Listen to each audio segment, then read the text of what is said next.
नमस्कार मंडळी. तर आज मी रिपोर्ट करते आहे कॅनडामधून. ऑफकोर्स तुम्हाला माहिती आहे की मी कॅनडामध्येच राहते, टोरॉन्टोमध्ये. तर मी इथे काही वर्षांआधी शिफ्ट झाले. मला संध्याकाळची भूक अतिशय अनावर होते. तर त्यामुळे मी विचार केला की आजपासून काहीतरी असे व्हिडिओज बनवेन ज्याच्या माध्यमातून मी तुमच्या सगळ्यांशी बोलू शकेन. तर हा व्हिडिओ आहे संध्याकाळच्या भुकेसाठी. तर संध्याकाळ झाली, 5-6 वाजले की माझ्या पोटातला कावळा काव काव करतो.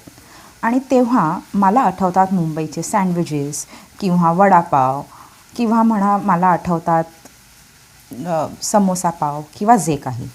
आता टोरॉन्टोमध्ये एस्पेशली सिटीमध्ये तुम्हाला लगेचच असं काही मिळणार नाही की बाबा चला घरातून उतरलो तर काही मिळालं, असं काही होत नाही बरं का. आणि त्यातून मी चहाच्या बाबतीत अतिशय कट्टर आहे. मला माझ्या चहामध्ये आलं आणि चहापात दोन्ही लागते, आणि त्यातून तो चहा बदामी रंगाचा पाहिजे तरच तो चहा.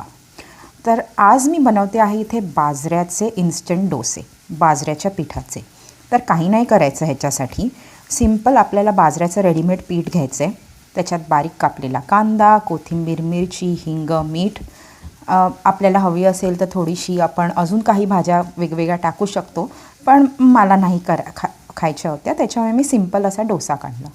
एक नॉनस्टिक पॅन घ्या, त्याच्यावर तो डोसा टाका आणि असा क्रिस्पी कुरकुरीत झाला की त्याला काढा आणि मस्त चहाबरोबर एन्जॉय करा. तर हे बघा, थोडंसं तेल लावा सगळ्यात आधी.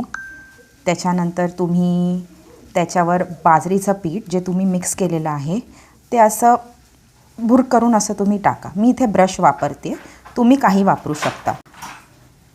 आता इथे मी बाजरीचं पीठ टाकते आहे, हे केलेलं. आणि तवा चांगला गरम पाहिजे बरं का. तर हे बघा, टाकलं मी बाजरीचं पीठ आता जे मी मिक्स केलं होतं ते. आणि हा डोसा तेव्हाच तुम्ही काढा जेव्हा तो एका साईडनी क्रिस्पी आणि कुरकुरीत होईल, नाही तर तो चिकटेल आणि पिठाची चव येईल. हा चहा बघा सुद्धा छान बदामी रंग आला आहे ह्याला. आता मी हा चहाबरोबर एन्जॉय करणार आहे बाजऱ्याचा डोसा. तर तुम्हीसुद्धा करून पहा आणि मला सांगा तुम्हाला आवडतं आहे का.